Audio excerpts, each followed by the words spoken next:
What's good Sandakan people? Welcome back to SDKCity Podcast. Masih bersama saya host anda Cikgu Ragaman dan sudah pasti kami akan tampilkan kepada anda semua tetamu jemputan yang sangat-sangat special untuk episod kali ini. Tapi sebelum itu saya mau bagi tahu kepada anda yang first time tengok SDKCity Podcast, saya mau bagi tahu kamu SDKCity Podcast ni dia berkonsepkan sembang santai, tapi dalam masa yang sama kami akan tampilkan kepada anda semua tetamu jemputan yang berlainan setiap episod. Dan sudah pasti tetamu jemputan yang kami bawa masuk mempunyai latar belakang yang berbeza-beza. Saya ingin mengucapkan ribuan terima kasih kepada seluruh warga Sandakan dan kepada anda yang sudah menyaksikan episod kami sebelum ini. Terima kasih atas sokongan anda. Teruskan bagi support SDKCity Podcast. Kamu boleh follow kami punya akaun sosial media rasmi, Facebook, Instagram, TikTok. Paling penting jangan lupa subscribe YouTube channel SDKCity. Dan kamu juga boleh bagi komen, bagi feedback yang positif. Jadi bolehlah kami buat penambahbaikan dari episod ke episod yang akan datang. Paling penting, kamu bagi cadangan di ruangan komen siapakah tetamu jemputan yang kamu rasa kami patut bawa masuk untuk next episode. Jadi tanpa membuang masa, saya pun sudah tahu saya sendiri tidak sabar untuk perkenalkan kita punya tetamu untuk episod kali ini. Tanpa melengahkan masa, tuan-tuan dan puan-puan, mempersilakan yang berhormat VIVIAN Wong SHIR YEE. Dipersilakan. Hello, hai, salam sejahtera kepada semua. Terima kasih kerana menjemput saya ke podcast pada hari ini. Saya berasa sungguh bangga sekali sebenarnya. Dan I think it's the first interview I accepted for the Sandakan area. Jadi memanglah you punya your podcast is very successful. So really congratulations to the team as well. Thank you so much juga YB sebab sudi luangkan masa dengan SDKCity Podcast, and kami semua tahu yang YB sangat packed. The schedule is very packed. Yeah, agak sikit, not too packed, but is all the kami punya schedule atau cara kami, we try to fit in as many program as possible.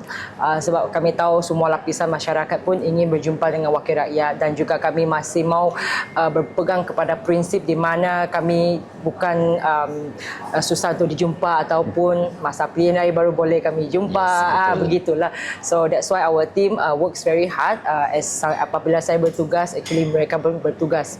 Jadi if you see in Facebook, saya sering kali akan say pasukan kami. It's not my effort, it's not my alone ataupun tapi it's the whole team punya effort lah. Betul. But tadi you say you want me to introduce myself. Belum lagi saya. I forgot. Sorry. Belum lagi. Belum lagi. Okay. So YB ada cakap tadi, this is first time interview.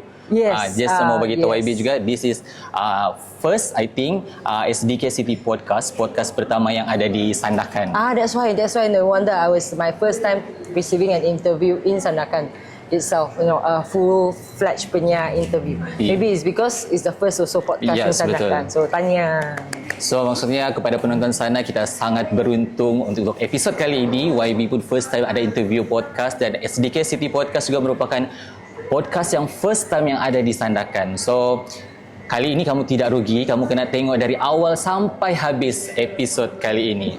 So YB, seperti biasa, kalau kami panggil guest untuk episod, kami akan minta introduce dulu lah, macam background, latar belakang, like biodata YB. Mungkin ada Gen Z yang belum kenal siapa YB. So mungkin YB boleh bagi tahu serba sedikit tentang diri YB. Salam sejahtera kepada semua. Terima kasih. Nama saya adalah VIVIAN Wong SHIR YEE. Saya merupakan ahli parlimen Sandakan untuk penggal kali yang kedua, sudah mulai daripada tahun 2019 untuk pilihan raya kecil Sandakan dan pilihan raya umum pada tahun 2023. Jadi umur saya tahun ini adalah 36. Masa saya menjadi ahli parlimen penggal pertama is pada umur 30. Sekarang very young. Not very young. Is moderate. That time considered young. Sekarang sudah masuk umur macam orang mau panggil saya auntie sudah. So umur 36 just a number YB. So dan saya pun sangat bangga sebab I am very happy because in Sandakan kami punya community bukan sangat besar. Jadi di mana-mana kami pergi, saya sangat sangat touch lah, sangat terharu juga apabila semua rakyat sometimes akan kenali kami, akan tahu kami punya effort. Dan pada tahun ini, I also want to kongsi kepada Cikgu juga adalah saya sudah kahwin tahun ni. Yeay. pada awal tahun ni. So it is a milestone for me as well, untuk my family as well, because untuk jawatan ahli parlimen memang dia ada satu macam orang yang sangat strong. Betul. Jadi memang ada juga dia punya cabaran untuk cari other half. Betul. Yes, so you have to make sure the other half has to kau faham dan juga akan be at your side apabila ada cabaran, ataupun when your time is so tight, dia pun perlu memahami that because my time is also rakyat first. So thank God that this year I got married, and now we are preparing lah for pilihan raya negeri Sabah yang akan datang. Sebenarnya YB, untuk episod kali ini bukanlah a bit, saya sangat nervous bila berjumpa YB face to face macam ni. So selalu jumpa YB di event. So YB ada rasmi rasmi event macam biasa selalu datang event. Kalau YB masih still remember, last year ada event anjuran kelab seni fashion di Sabah Hotel. Sandakan ikon fashion city. Yes, yang banyak lelaki handsome dan wanita very pretty. Yes. Dalam masa yang sama, dalam event tu dia ada satu slot dia sandakan ikon fashion city, satu men, satu lagi girl. YB yang bagi stage tu, and that's me. Oh, is it? No wonder I was thinking like memang Asru pun kata saya pernah jumpa Cikgu and all. Then I say that maybe because kami jumpa at a very short time, and I think that day kami pun ada satu schedule yang agak tight. Dan apabila saya masih teringat sebab saya masuk, everybody is so pretty and beautiful. Dan saya punya baju macam lain pula. YB, I still remember YB ada mention masa berucap tu. Yes, I was thinking next time I must be prepared that dress to attend such a function. I didn't know it's so grand. So but congratulations to the organizer as well. Very very good for Sandakan, because kami perlu lebih banyak exposure. Yes, betul. Lebih banyak peluang bagi semua yang ada bakat dalam bidang seni dan arts lah. Sebab saya memang selalu nampak YB selalu attend event yang berkonsepkan dia lebih fokus kepada belia actually. Sebab then second time saya dah nampak juga sama-sama dengan YB masa Battle of Buskers. Yes, masa tu pun saya nampak ada YB datang sini. YB juga yang rasmi pada masa tu. Battle of Buskers. It's quite very interesting event. Yes, sebab dia macam YB fokus, mungkin tidaklah fokus tapi more to belia untuk tarik minat orang muda. Yes. Actually, one of the peranan saya selaku wakil rakyat at this age adalah untuk menjaga belia-belia juga. Betul. Sebab especially di Sabah, kami punya wakil rakyat apabila dia menang ataupun dia tanding adalah pada umur yang lebih muda. Not to say older when they tanding lah. So that's why it's not very macam frequent that, ataupun selalunya ada wakil rakyat yang lebih muda age yang boleh golong dengan kami punya belia-belia. Jadi peranan saya selain daripada wanita, saya fokus kepada wanita dan ibu anak, saya juga fokus sangat kepada belia. Jadi apabila kami buat dalam program-program yang kami jalankan, we hope that semua lapisan masyarakat boleh join. Tapi saya juga ingin selalu fokus kepada golongan-golongan belia yang bukan saya dipinggirkan. For example, skaters. Saya masih ingat pada tahun apabila saya jadi MP penggal pertama, ada satu group of youngsters, they come to me lah. They are very dia nampak macam gangster, bukan gangster macam nakal-nakal punya tetapi apabila dia betul-betul saya adalah sangat sopan. YB mereka nak tanya kenapa di sana kan kami tiada satu skate park. Tiada tempat untuk mereka skate. Apabila mereka skate di belakang jalan, di rumah perumahan ataupun di kedai, polis akan datang untuk halau sebab akan menyebabkan bising kan. It's noisy and people sometimes are scared of skaters. Dan apabila mereka skate di kawasan gelap adalah bahaya juga. So apabila mereka tanya saya begitu, dan saya feel like it's very happy that they are open-minded, that they tell me what they want. It's better that kamu bagi tahu apa yang kamu inginkan, kamu perlu, yang is direct, straightforward. So that saya boleh buat keputusan, saya apabila ada satu tapak, saya boleh directly bina kepada untuk kamu. Rather than you ask me that, apa YB boleh, sering kali anda banyak tanya, YB apa yang kamu boleh bantu belia? It's a very open Yes, betul. open question. I can help a lot, but if you are very specific, then I know what you want, then I can do that for you. It is very good that they know what they want. So oleh itu kami sekarang pada 2 tahun lalu kami sudah berjaya kasih bina satu skate park di Yes. Batu 3.5, Batu 3. Sekarang dia tengah hype YB. Tempat tu dia tengah. Tapi saya perlu fix lagi sebab itu konsep adalah satu kolam renang yang terbiar. So itu adalah tapak MPS ataupun kerajaan lah yang telah terbiar. So apabila saya cari banyak tapak, I feel like that tapak is memang sesuai sebab dia di tengah sandakan. Betul. Dan saya pun konsep saya adalah saya tidak mau sandakan macam selalu usang ataupun terbiar. So apabila kami ada kawasan begitu, saya yang dimiliki oleh kerajaan, kami akan try our best to refurbish it to satu kawasan yang boleh digunakan oleh semua lapisan masyarakat. Jadi apabila kami buat tersebut, saya pun sangat happy sebab semua belia-belia kan. Yes, dapat terima. Dapat dia ada satu tempat yang boleh officially untuk mereka skate yang tidak akan dihalau. Yes. Atau mereka akan takutlah the environment of skating begitu. Ya, tempat tu memang sangat just nice dengan sekarang lagi terlampau macam banyak buka booth dan memang untuk kalau orang bilang orang muda untuk lepak datang sana pun just nice. Yeah, I hope that all the belia also can gather together. We do healthy events, healthy sports together. Jangan kami sebab sekarang kan memang stress level is very high to be honest. Betul, Ada banyak pemuda dia tidak tahu kenapa dia kemurungan. And then dia tidak tahu rupanya dia sudah fall into depression. So that is why it's very good that kami kasih bring them out to do sports. So every time apabila saya buat PMR dengan projek Mesra Rakyat PMR, saya guna peruntukan saya sering kali saya akan guna di tapak, for example buat playground untuk budak-budak kecil, and then also kanak-kanak kecil, and also kami akan buat bumbung bagi kawasan untuk gelanggang-gelanggang. So tadi YB ada cakap awal-awal tadi umur 30 masuk dalam mencuburi bidang dalam politician ni. Yes. So mungkin saya sendiri dan juga orang yang penonton sana mau tahu apa sebenarnya yang mendorong YB untuk mencuburi bidang politician, sebab mungkin di luar sana ada orang muda ni yang masih hati dorang memang macam yang I want to try politician punya side pula. Tapi so, mungkin okay. Macam mana YB boleh bagi tahu apa yang mendorong YB untuk cuburi bidang ni? Saya punya I don't have oleh kerana bapa saya lah mendiang, bapa saya adalah seorang ahli politik, jadi saya pun selalu terikutnya ke program macam ke program ceramah, dan saya lebih banyak saya dengar dan lebih banyak saya serap ilham untuk membina bagaimana apakah peranan kami untuk membina sebuah negara yang maju ataupun membantu sandakan, membantu Sabah.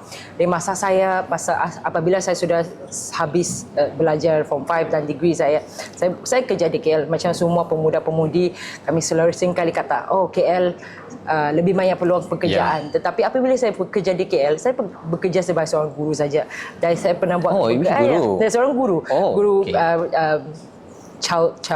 Early childhood education, pendidikan awal. Ya, jadi umur 3 ke 5 tahun. So I was teaching in the school. So apabila bapa saya dia sudah menang pilihan raya, apabila pilihan raya negeri sudah selesai, dia menjadi Menteri Kesihatan, dan dia sering kali dengar saya pergi ke Cambodia, pergi Indonesia, saya bantu dalam mission trip. Saya bantu ikut gereja saya untuk buat kerja amal di kawasan-kawasan. Dan dia tanya saya satu soalan yang sangat direct dan saya masih ingat sampai hari ini. Dia kata, kau sering kali kau suka pergi bantu orang di negara-negara lain. Kenapa kau tidak balik ke Sabah untuk bantu Sabahan? Ya, ataupun orang sandakan. Ini memang ada satu impact yang sangat dalam kepada saya sebab ini memang soalan yang sangat valid. We always go here and there. For example, we always go overseas melancong. Tapi adakah suruh kami melancong di semua negara di Sabah atau di Malaysia? Betul. So this is very valid question when they ask us. So saya pada masa itu that's why I directly come back and help my father lah dalam kerja-kerja community dan juga sebagai dia punya pembantu. So tiba-tiba one day he, as we all know, dia diserang sakit jantung dan telah meninggal dunia. Dan masa itu apabila parti dia ingin pilih wakil rakyat, they feel like they want to choose somebody that memang ada satu visi dan misi yang sama dengan mendiang. Sebab apabila mendiang dipilih, memang ada dia punya karakteristik yang dia ada dia punya impian untuk bantu Sabah. Jadi dia pilih mereka ingin juga try seorang pemuda, masa itu umur 30. Ya, seorang wanita lagi. They want something new for Sandakan as well. Sebab seringkali apabila kami nampak kami punya pemimpin-pemimpin mungkin umur dia lebih tua ataupun kemungkinan yang lebih kecil adalah wanita. We are also lack of women representative di Sabah. So oleh itu saya telah totally menceburi dalam politik. So macam mana YB prepare yourself to terjun dalam bidang politician on that time? Kau memang ready, kau memang YB sudah ready masa tu? Actually no. Saya pun masih, kalau saya terfikir, mungkin berfikir lagi, should I? Masa itu masih murung, masih very sad, masih saya dalam hati saya miss bapak saya.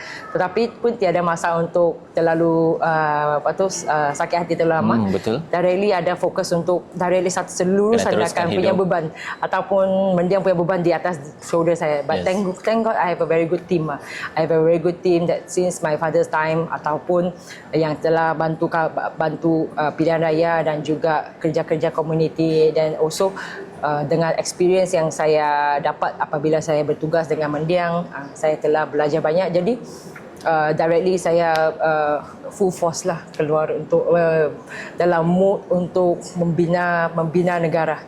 But the first few years or the first 2 years is actually really a learning curve. Dia macam ada banyak agensi yang kami perlu pergi tahu mau fahami. But one of the thing that I always I tidak bagi saya punya team a term that I don't allow them to use lah adalah I don't know. We find out. Yes, you reply me, I will find out. Then it's okay. There's nothing that we don't know. I don't know. Ada Google, ada ChatGPT ataupun ada telefon. You just ask. There's no reason that we don't know. I also don't know. We all don't know. We start with semua pun kami tidak tahu. Tetapi if we want to learn, is actually right there lah. Easy for us to learn. Mungkin macam saya sendiri pun dalam bidang pendidikan kita ada tokoh masing-masing untuk dijadikan inspirasi kan. Kalau YB sendiri dalam dunia politician, mungkin selain daripada sudah tentu mendiang bapa YB itu merupakan inspirasi YB dalam dunia politician. So selain daripada mendiang ayah, mungkin ada untuk saya adalah saudara Lim Kee Siang lah, Tan Sri Lim Kee Siang. Sebab it's not about dia punya macam bagaimana dia membahas, tetapi it's adalah dia punya how he persistently dia tidak putus asa untuk dia ada satu visi untuk membina Malaysia. Dia punya visi adalah walaupun sampai akhir like the last term dia tidak menjadi menteri atau apapun pangkat, he is okay because his vision is just to make a change in Malaysia. Di mana kami punya, for example untuk DAP, kami punya misi adalah bukan misi, we just don't want one party to govern terlalu lama. Sebab dulu memang one party govern whole Malaysia for many years kan.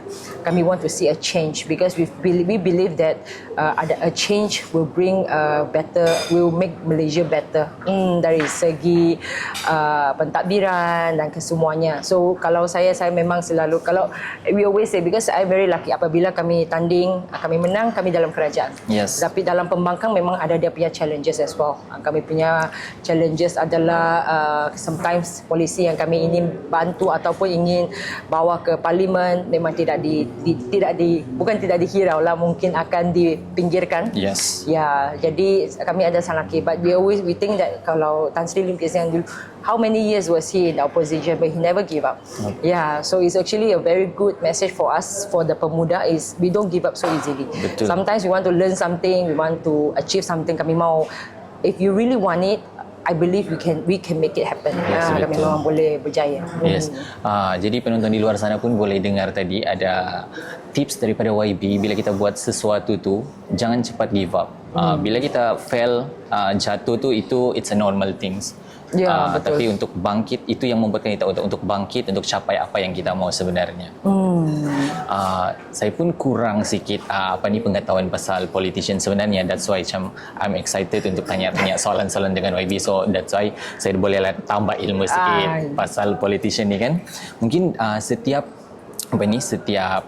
ahli parlimen tu dia mempunyai masing-masing vision, visi misi objektif yang perlu dicapai. Mungkin kalau YB sendiri boleh bagi tahu, share dengan kita semua di sini, apa sebenarnya YB punya aim, especially for Sabah ataupun khususnya untuk kita punya daerah Sandakan. Kalau untuk daerah Sandakan adalah saya punya visi adalah untuk mencapai kekuatan ekonomi. until at the end of the day kami mahu peluang pekerjaan, we want economy generation ataupun kami mahu tahap pendidikan yang lebih baik. Ini adalah also tertakluk kepada keadaan ekonomi di kawasan tersebut. Jika disandarkan kami punya ekonomi adalah lebih kuat, lebih strong, kami punya spending power adalah lebih tinggi, kami boleh kalau anak tidak baik dalam sesuatu subjek, kami boleh hand send dia ke tuition. Yes, kami tidak payah anak tidak dah drop out dari school sebab ibu bapa memang dapat menjana pendapatan good enough for them to send them to school, to university. Oleh itu kami punya team memang sangat sering kali fokus kepada bagaimana boleh membantu ekonomi disandarkan untuk bertambah kuat. Jadi untuk disandarkan dia adalah agak jauh daripada Kota Kinabalu dan kami sering kali perlu pakai, memang sering kalilah either darat boleh pakai, you can use the car to go KK, but sometimes we use the flight. Most of the time we use the flight, especially kami pergi KL mesti kami guna kapal terbang. Jadi di sana kan kami punya fokus adalah untuk ada dua sektor lah we will actually face, what we will focus on. The first is pelancongan.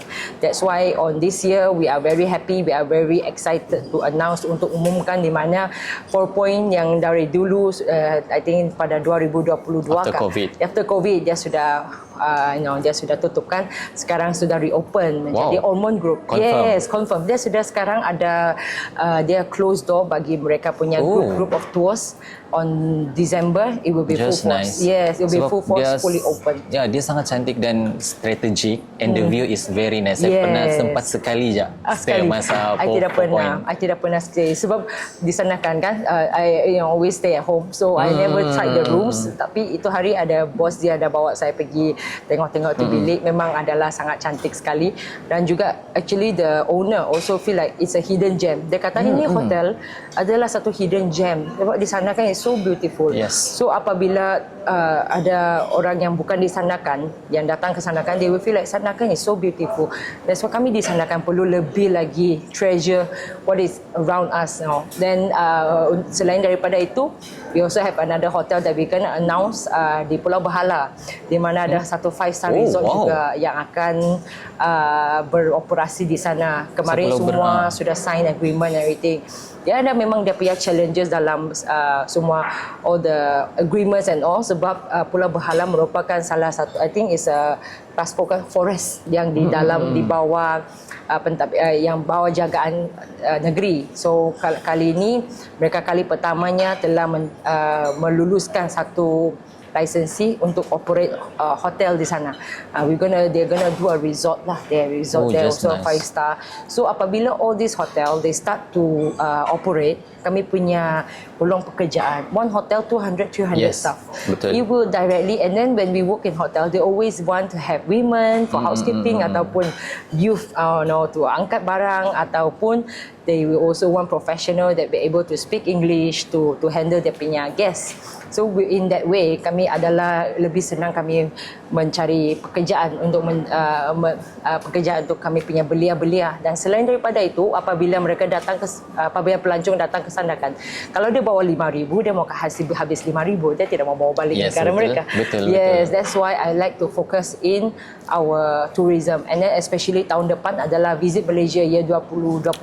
Jadi sana kan adalah sangat lucky lah. Almond Group sudah start back dia punya sudah 4 point. Dulu punya 4 point sudah reactivate dan ada resort baru, dan kami sekarang adalah untuk fokus untuk penambahan penerbangan ke Sandakan. That is our aim. Apabila kami pergi ke all the Asia, because they keep on asking me, why don't you ask Asia to fly? Why don't you ask Scoot to fly? Actually all these airline are private. Kalau dia tidak dapat keuntungan ataupun they don't the flight is not full, they usually do not fly lah. So they say that as long as kami punya hotel rooms adalah mencukupi, then they will consider that to add more different routes, not just KL from Sandakan. We are proposing Singapore to Sandakan, international punya Johor to Sandakan, ataupun international Hong Kong or China ke Sandakan as well. Tapi what we need to do is we need to prepare our groundwork di Sandakan. Ada cukup hotel yang okay, and then also we have to have enough place for people to visit. kalau pelancong datang, dia tidak mau duduk di hotel saja, dia mau jalan-jalan juga. That's why I keep on emphasizing kepada semua rakyat Sandakan, jaga kebersihan bersama. Not just you, me also. Always apabila saya buang sampah, I make sure that it is at the appropriate place. Dan kurang gunakan one use plastik, sebab apabila we use more plastik, we have headache mau pergi mana kasih dispose semua ni plastik kan atau sampah. So it's actually a community work. So effort is there. But saya nampak memang ada dia punya kemajuan di Sandakan. Hanya untuk Sabah, dia adalah tanggungjawab lebih besar. Kerajaan negeri perlu make sure that kami punya jalan raya dibaiki dengan baik. Not just ada kan, I always make fun. Hari ini tampak, esok hilang. Betul. Actually, I'm very embarrassed also because we as a government together, we want to make sure that all the roads are really good, in good condition lah, kondisi yang bagus, dan juga air. Masalah air, jangan ada putus bekalan air ataupun tekanan tidak cukup. Kami di Sabah ada banyak rainfall, is very heavy. Hanya itu rainfall tidak boleh sampai kami punya loji. Something is not right. So we need to have a conducive plan dari kerajaan negeri. Dan juga kebanyakan pun tidak tahu, kemungkinan adalah untuk jabatan air adalah di bawah takluk ataupun adalah entirely the whole jabatan air is under the state. Jadi kerajaan negeri ada power yang sangat strong lah sekarang untuk memperbaiki all the kemudahan asas dan awam untuk Sandakan dan Sabah.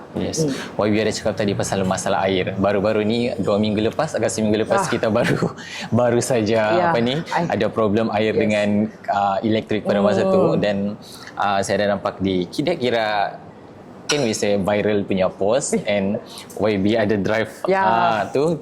YB boleh cerita sikit dia punya pengalaman masa tu. Now after saya punya the other day, so actually my Facebook post, I like it because ada banyak yang keep on follow, but means saya post something, they will know what is the meaning behind, sebab dia ada follow the post before. Masa itu saya post, saya pakai tu van. Saya ada satu kawan, dia pinjam saya satu van, dia kata van ini boleh kau guna untuk hantar air sebab kami ada sponsor itu botol-botol air. I said okay. Once I tengok the van, oh my, adalah van yang I think tak tahu dari, mungkin lebih tua dari saya, dan juga dia manual. Jadi saya punya staff semua di sini kebanyakan tidak boleh drive manual. Jadi oleh itu I have no choice that to be the one to drive lah. And then the belia will be, when I drive, they will angkat down, take down the water and things like that. So that is where we distributed the botol-botol air kepada semua peniaga-peniaga di persekitaran, because we just want I know that one carton maybe is not enough, tetapi adalah untuk bagi mereka tahu, saya tahu mereka sangat susah. And we are with you, and whatever kami ada, kami juga akan kasih bagi dan kongsikan kepada semua yang dalam keperluan. Itu adalah, that's why saya dalam itu van, saya pandu, but it's a good experience. Dan saya pun sangat bangga saya ada seorang wanita yang boleh drive manual. Betul. Jarang kita boleh nampak. Then after that, saya pergi resume. Sekarang saya sebenarnya sedang hire personal assistant. Personal assistant ada saya kasih letaklah kriteria, mesti long hours kerja, dapat terima kritikan, kan. Salah satu adalah boleh ada driving license. Dia ramai yang tanya, manual kah? Means dia ada follow saya punya post, because before that saya ada tulis oleh kerana semua saya punya staff tidak tahu macam mana drive manual. So YB, mungkin saya pun mau tahu juga berapa lama sudah YB terlibat dalam this politician? If you say kalau terlibat dalam kerja-kerja adalah 2012, mungkinlah masa saya masih di university, tapi saya sudah masuk join party lah. I join party.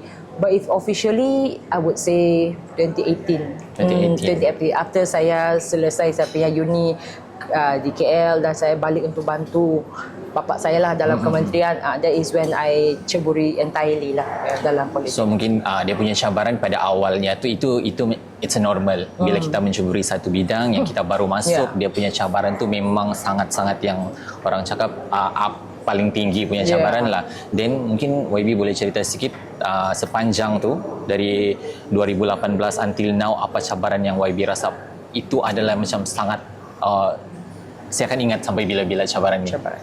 Cabaran saya adalah, ataupun cabaran tim kami adalah penukaran bos-bos agensi. For example, pengarah-pengarah agensi ataupun Presiden Majlis Perbandaran Sandakan yang sering kali ditukar. I think pada past 5 years Sandakan ada 3 atau 4 presiden.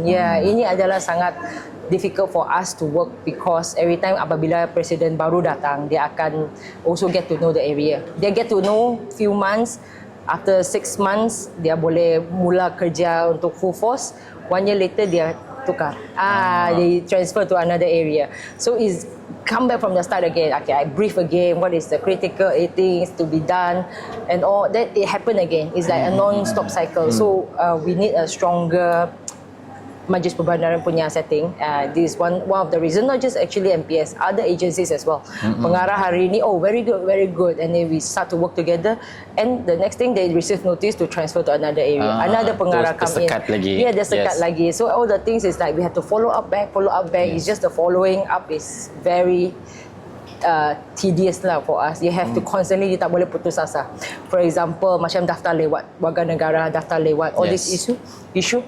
Last time you have to use there's no online punya checking and all. So now if every time the pengarah change, then we have to follow again and things like that. And if the pengarah come is good, kalau dah baik, yang kurang efficient, that's how I mean. So macam dia tersekat plan YB tu dia macam alah terhol sampai situ. Yes. Then people and then all the rakyat will think that we are not efficient lah. Because when you change a new, you have to give them time to warm up. You ask them also, they say okay, I will get back to you. It's very normal. That's why penting saya tanya YB, so orang di luar sana tahu sebenarnya dia bukan sebenarnya tidak mau diteruskan, tapi ada faktor-faktor yang menyebabkan benda tu hold. Yes, tapi ini also we try to everything is already digitalized. No matter who comes, everything is online already. Betul. So it is actually we are moving progressively faster.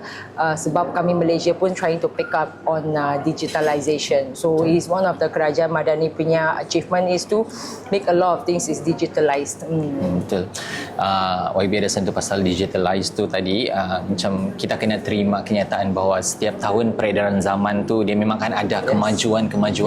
So sekarang lagi kita boleh cakap dunia sekarang semua di hujung jari dan sangat berkait rapat dengan social media. So apa-apa sikit orang akan cepat post dan benda tu akan orang semua satu dunia boleh tahu benda tu. Notik dari sekecil-kecil Zara tu sampailah besar tu orang boleh tahu apa permasalahan yang terjadi di sana kan. Dan ada positifnya ada negatifnya. Bila kita bijak untuk in a good way, kita boleh settle masalah tu. Jadi kalau YB sendiri, apa pendapat YB? Macam mana YB tangani kritikan-kritikan kita cakaplah netizen lah, melalui social media yang mungkin ada yang positif, ada yang negatif. How you to handle itu komen-komen semua? Saya sering, kalau saya boleh detect itu account ialah fake account, then I think it is politically motivated, then saya akan ban lah. To be honest, kalau dia punya, if they use kata-kata kasar ataupun yang memang not based on the facts, then I will ignore lah, ataupun saya tidak peduli. Tetapi if it's genuinely from a rakyat, that is a true account, then I will reply. I will reply with my own account as well to let them explain. Sebab saya faham kenapa rakyat marah sometimes, but at the same time also let us give us satu peluang untuk jelaskan apa yang berlaku. Dan kalau dia bukan political motivated, rakyat akan lebih how to say, they will digest it and they will faham dan akan masih marah, tetapi at least you explain to them. For example, macam kami punya krisis 2 minggu lalu atau 3 minggu, the KV Tower dia tumbang di Sabah. Jadi seluruh Pantai Timur tiada elektrik. Yang kami sandarkan Tawau lah Datuk. So tiba-tiba apabila ini berlaku, everybody panic. Dan apabila kerajaan, kalau kami tidak update kami punya rakyat, sometimes politician will think, tak mau update lah, nanti kena marah. Ataupun agensi pun tidak mau update, takut kena marah. But I think that it is better for us to update rather than we keep quiet, because at least if they know what is happening, then they will be able to assist. Macam bila elektrik akan pulih, air, how many days. If you tell me it's 5 days, then I will really every day I use a bit only of air. Then I don't wear so many different type of clothes. I wear them very easy to clean ones and things like, because it's a community. So that's why our office our page, we choose to kasih update rakyat. Okay, what is happening, hari ini ada mana air. Tiada yang kurang, dia punya pressure sangat low, please let us know. Like for example, Grandview until now is not stable because they are high, dia punya lebih tinggi tempat lebih tinggi. But it is one of the factors that as kerajaan ataupun as the frontliners, you have to take it.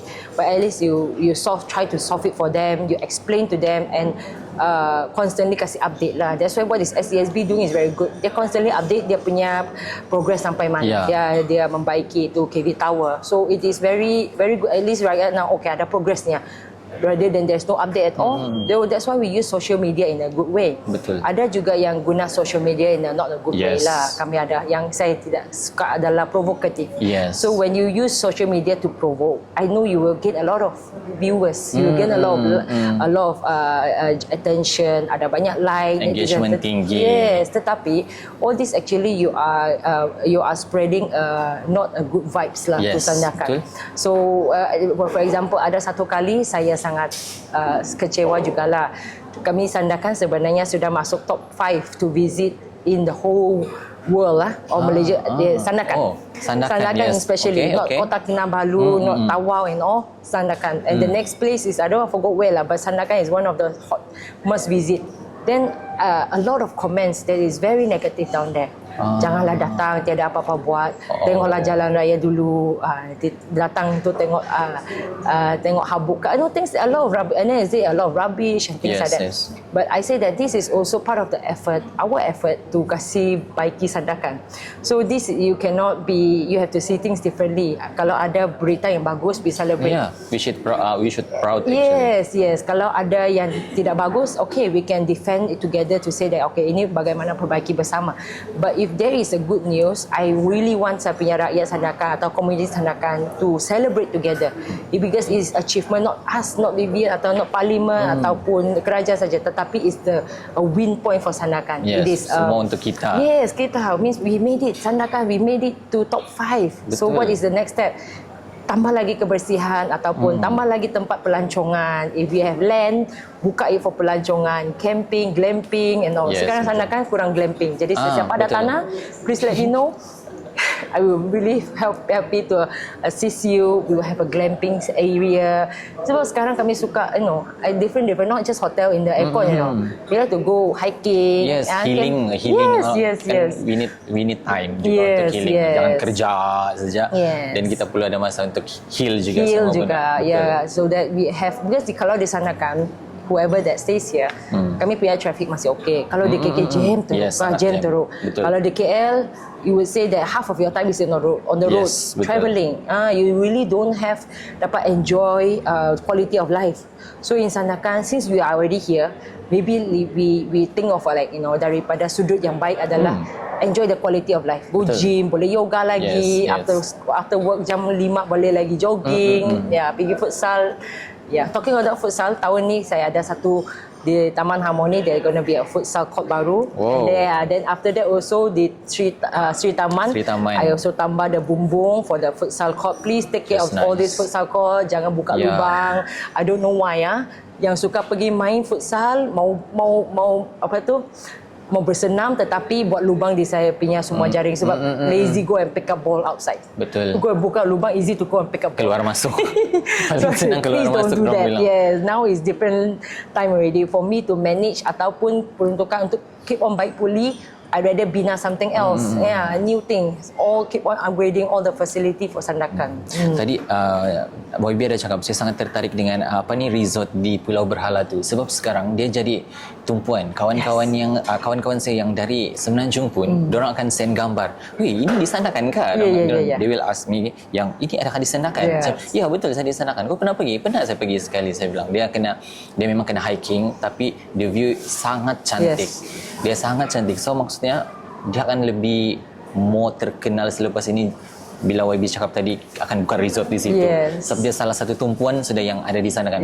Bila kita cek TikTok pun kalau kita macam tempat menarik di sana kan, dia salah satu yang akan masuk hiking tu. Dia hiking juga. Sekarang not just hiking, boleh healing, ada cafe lagi dan juga hotel. But the hotel after, to be honest, it is not sebab banyak orang apabila saya postkan, saya pun sudah letih, ada kata oh mesti ada lagi ni PRN, kan saya parlimen juga, PRU belum lagi, tapi ini adalah effort from day one. I jadi MP adalah pushing. Now we have finally something, ada buah sudah tengok sikit, baby buah dia. Jadi dia punya construction period will take around 16 months to 24 months. Kalau laju adalah 16 bulan lah. So we will not expect that after today we kongsi about this good news. Next month the kaki of the hotel will be there, because if it's so fast bina kan, you also tak berani tinggal sana because of the quality kan. So we give time, but at the same time, but it is gonna happen, and it's gonna be a 5-star, because what is happening is that sometimes apabila pelancong datang, they really tengok branding. Brand hotel ni saya boleh percaya, dan saya booking sebab dia sangat familiar dengan itu hotel. So kali ini itu bos pun ataupun the owner of the hotel also kata okay, saya akan bring satu branding lah ke Pulau Bahala, dan kemungkinan besar adalah Hilton lah. Hilton, which is sangat famous. Dan saya bagi tahu jangan terlalu mahal juga, ni orang Sandakan perlu leisure. He said that it's not gonna be too expensive lah, we gonna see the pricing maybe special for Sandakan, I don't know lah. Because he's from the owner is from Sandakan as well. So and then now is very grateful that all the ones that very successful buat business, dia kembali ke Sandakan untuk start up dia punya upcoming businesses lah. Sebab Pulau Berhala, bila ada resort di situ, bila kita pergi pulau resort, kita akan mindset, kita akan cakap oh dia punya activity is just mandi, terjun-terjun, snorkeling. But bila kita pergi Pulau Berhala, dia akan add on satu activity hiking. So orang akan lagi macam yang oh ini kita kena try. Dengan ada view juga yang cantik. Rock climbing juga. Sebenarnya sudah ada dia punya tu apa tu, they say the steel. Dia sudah pack masuk. Memang sudah ada, sedia ada yang boleh try untuk rock climbing. But of course the safety really depends on how professional we are also. Jangan suka-suka YB kata boleh rock climbing, semua tidak ada all those gears lah. Those are really for professional climbing, because dia punya ketinggian untuk satu itu the whole cliff adalah 31 tingkat. 21 tingkat. 31 tingkat. Actually it's quite high. It's tinggi. So when the China ada some China group came 2 weeks ago, dia datang ke Pulau Bahala, dia kata it's a gem of the world gem. How come we never develop? Kalau ada kawasan ni begitu di China, mereka sudah develop. I say no, we keep it. We don't talk about last time why it's not developed and all lah. We look forward that there is finally gonna be development. Then we all need to really macam we make it happen together lah as the whole Sandakan people, all the Sandakan people. Just nice. Sangat macam yang okay, akan buka mata lagi pada orang di luar sana untuk come datang Sandakan. Kami akan sajikan anda tempat-tempat yang menarik dan juga resort-resort yang lagi ke babum lepas ni. Kita balik pada politician tadi YB. Ada juga isu pasal, bila cakap pasal politician ni, macam mana mau tangani kes yang bila mau PRU, YB baru akan rajin turun padang. Itu kita macam, itu selalu kita biasa nampak komen-komen orang di Facebook. So macam bukan sebab YB kan saya punya guest, tapi bila saya tengok YB jenis yang suka turun padang. That's why lah bila saya pergi event-event, dia macam yang siapa yang rasmi? YB lagi. Dia macam dia suka datang sini kan, lagi-lagi untuk yang orang muda. So mungkin masing-masing tu ada pendapat masing-masing why kenapa suka turun padang. Bukan sebab mau kasih nampak yang rakyat kita ni rajin untuk involve, tapi memang YB memang sendiri minat untuk, memang itulah task sebenarnya. Saya pun sometimes kan sangat risau, rakyat sangat bosan Vivian lagi. Betul. Lagi. Sometimes I really ada ni risau, because I pun say that maybe you want to invite somebody else. Kalau ada menteri yang datang bagi peluang, then I will be I will escort. Kalau ada masa saya hadir juga. It's not must be the perasmi ataupun penutup ataupun GOH. It's not about that. I also want to give a chance to others as well. Jangan hanya Sandakan Vivian saja kan. So but we really try to attend every different type of event. Jadi kalau di Sandakan, saya event-event yang I think tiada event yang itu hari kami ada tengok apa event yang tidak pernah kami rasmi. Actually we say they don't have lah, because dari semua lapisan masyarakat. Kalau beliau we're basking kan, Yes. then now if for yang lebih uzur ataupun kami punya senior kami ada tai chi, Yes. dan juga ada zumba untuk wanita, then we also have a lot of sukan, and also for agency kerajaan, so we have a lot of sukan punya perasmian, then a lot of for mental health perasmian, dan sering kali they must invite me for one event. Can you guess what event? Hari Susu Ibu. You must, because there's this campaign in hospital that they want to encourage all the mothers to menyusu dengan your susu ibu lah. So that is the one event that I cannot run because I'm the only ahli parlimen lady or the representative or lady. Yeah, they will always choose me to rasmi the campaign lah.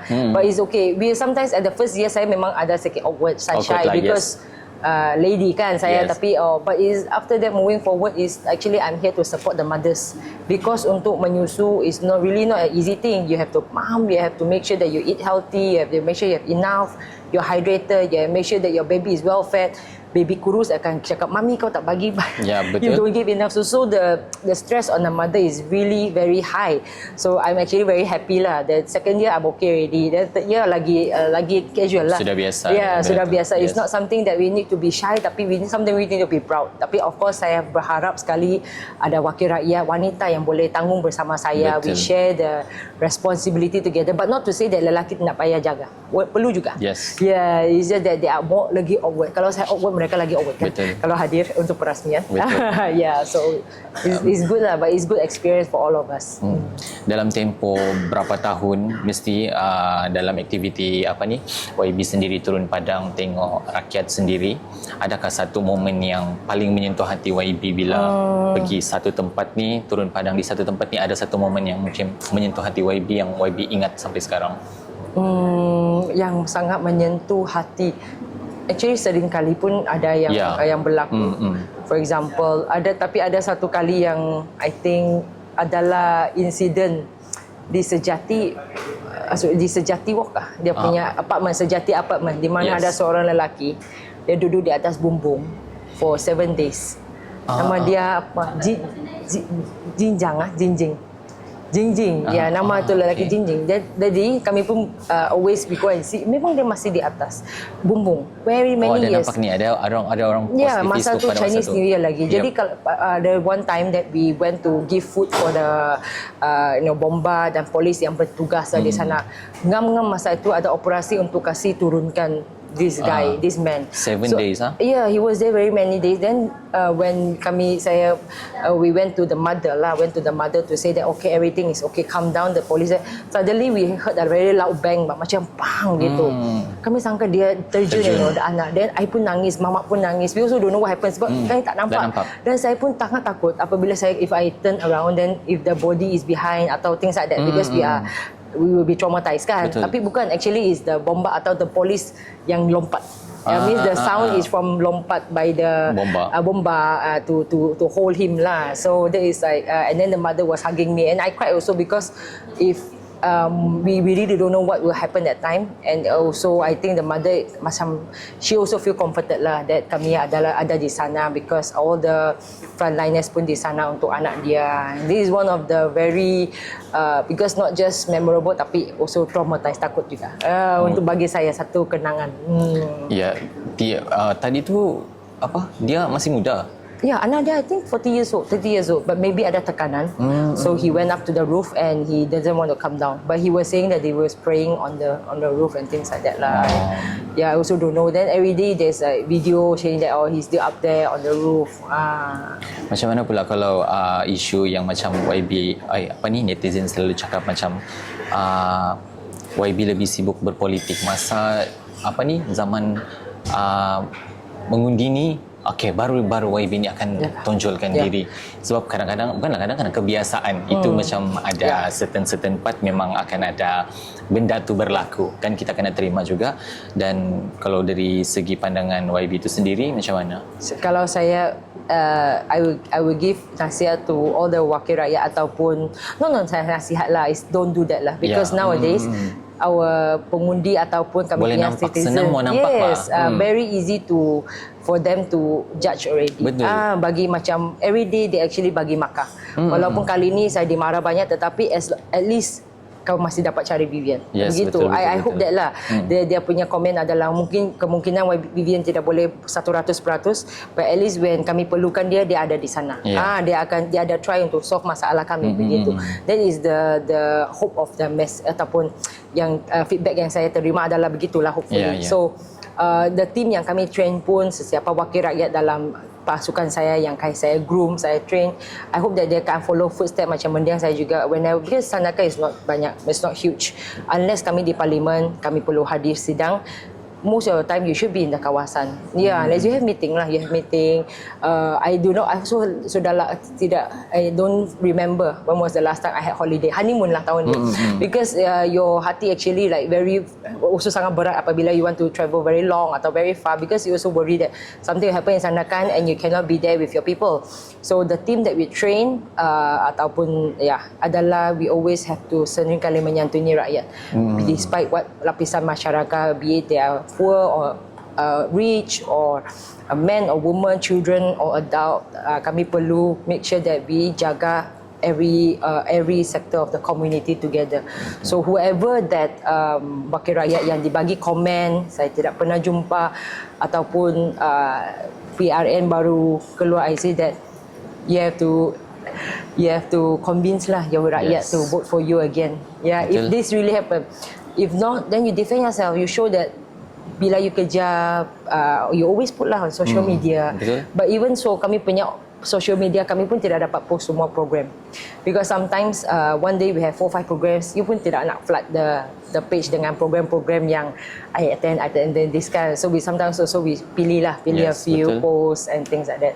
But the most important is that we solve people's issues and we keep them updated.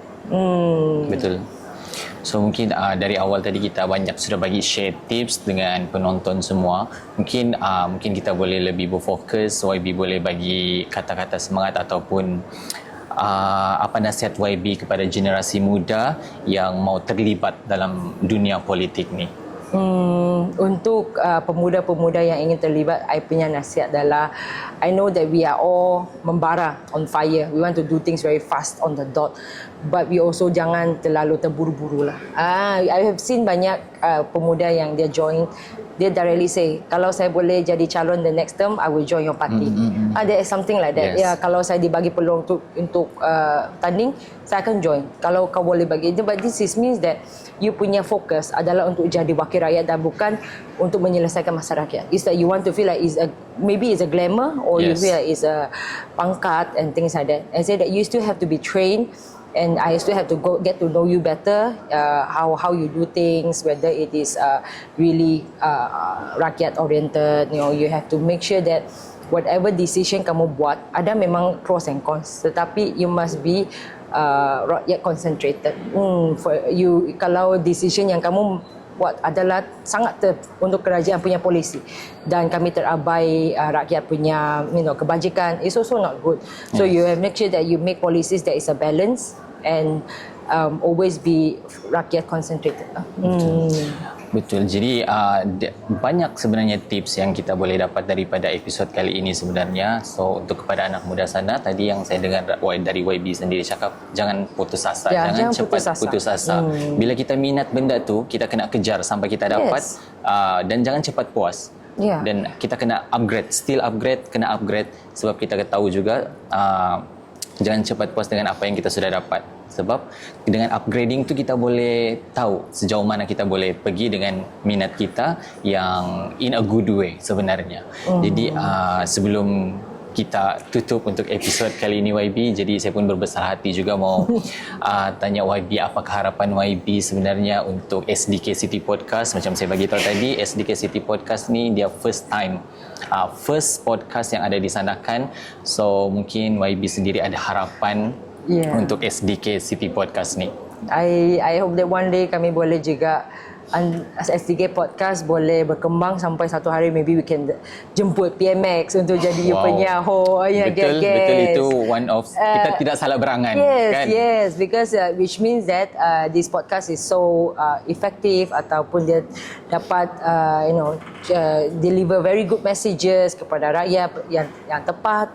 I believe that all rakyat will be, and then I hope also that this SDK Podcast will be salah satu channel yang rakyat Sandakan atau Sabah atau Malaysia mendapatkan info, sebab ini dia memang memberi keyakinan di mana atau information yang disalurkan adalah tepat sekali, because sometimes kami juga ada pernah tengok social media yang say that there is always provocative, or they salurkan message yang tidak tepat. Betul. So we have to give keyakinan kepada kami punya penonton. And I hope that one day Sandakan Podcast can also help me to advertise Sandakan, do a lot of promotion for Sandakan. Of course, if there is weaknesses in Sandakan, jangan tak hide jugalah, boleh bagi tahu kami. Betul. Boleh juga salurkan, because we want a platform that is transparent for the people. So there's no such thing that kami macam ditinggal di satu macam world of unicorn kan, everything pun cantik ataupun perfect, memang tidak ada jugalah. So that's why then also I hope that your viewers dan your followers will double and triple in the coming years. So tanya juga, and tanya to the whole team, because it's so professional. Thank you. I didn't know, so that's why pakaian saya rambut. And I was saying that nice. Kasut saya tidak saya tidak ada prepare terlalu, sebab I just finish work and I directly come, and I'm so proud of you guys. Thank you so much juga. Saya mewakili tim produksi ingin mengucapkan ribuan terima kasih kepada YB VIVIAN kerana sudi meluangkan masa untuk kita sharing sama-sama dengan kepada seluruh warga Sandakan yang sedang menyaksikan kita punya podcast ni, tidak kira lah di Sandakan ke Sabah ke, semua yang tengok nanti, dan pastikan kamu tengok dari awal sampai habis. Sekian saja untuk episod kali ini. Jadi kepada anda yang first time tengok SDKCity Podcast ni, saya mau bagi tahu sekali lagi, kamu boleh follow kami punya akaun social media rasmi. Facebook ada, Instagram ada, TikTok ada, dan paling penting supaya kamu tidak terlepas setiap episod yang kami akan post nanti, kamu boleh subscribe YouTube channel SDKCity. Yes. Jadi kepada anda semua, teruskan support SDKCity Podcast supaya kami boleh buat banyak lagi episod akan datang, dan juga boleh jemput lagi tetamu-tamu jemputan yang boleh memberikan inspirasi kepada kita semua. Jadi tuan-tuan dan puan-puan, sekian saja untuk episod kali ini. See you on our next episode. Selamat malam. Bye-bye.